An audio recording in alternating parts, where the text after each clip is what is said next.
Fiber. Although fiber is not considered a macronutrient, we will devote a separate chapter to it due to its critical role in our health and metabolism. It is far more important than we've recognized thus far. Let's dig deeper into that. But first, what is fiber?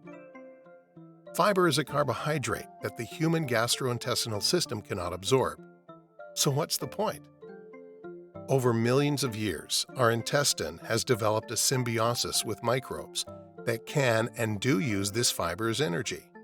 When fiber reaches the end of the intestinal tract, known as the colon, the bacteria that live there begin to break it down and use it as energy. During the same process, bacteria will excrete butyrate, a short-chain fatty acid that serves as an energy source for intestinal tract cells. Those cells have developed a need for this butyrate to stay healthy. They can't function without it. When there is insufficient fiber, and thus insufficient butyrate for intestinal membrane cells, the colon wall begins to leak toxic elements, such as lipopolysaccharides, into the bloodstream. This process causes inflammation throughout the whole body. As for butyrate, which the intestinal wall cells don't use as energy, it is absorbed into the bloodstream and has many beneficial effects on our metabolism and overall health.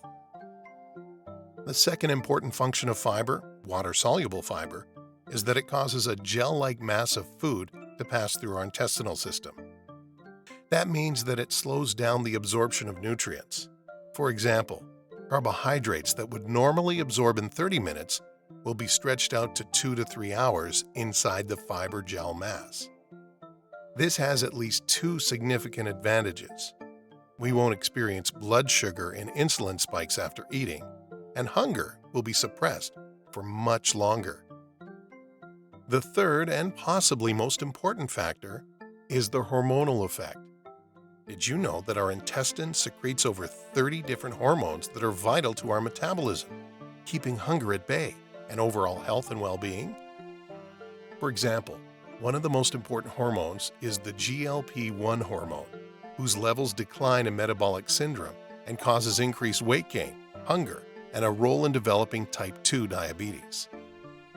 The kind of fiber that doesn't produce a gel mass is called insoluble fiber, and it is the type of fiber that improves the intestine's hormonal functioning. Now we've gotten the why out of the way, let's focus on the how. Getting enough high-quality fiber from different sources isn't nearly as hard as you might think. The minimum you should aim for is 25 grams per day. The good thing is that when you choose your carbohydrates from high-quality sources, you'll get that amount of fiber automatically. For example, let's say you'll eat 600 grams of mixed vegetables, oatmeal, and 2 loaves of oat bread. You'll get 23 grams of fiber along with it. Quality fiber can be obtained from the following sources: whole grains, vegetables, berries, nuts, and seeds. Another thing to keep in mind is to get your fiber from a variety of sources. If you only get your fiber from one source, such as oats, the health and metabolic benefits will be significantly reduced. Remember that different fibers have different duties in your intestine. Don't overthink it. Try to eat a variety of vegetables, whole grains, seeds, and berries. If you have been eating very little fiber and suddenly increase your fiber intake dramatically in one day, your stomach may become upset. Bloating, diarrhea, and lower stomach pain are all common side effects. In those cases, it usually goes away with time. The second option is to increase your fiber intake gradually over time, to give your intestine and its bacteria time to adjust.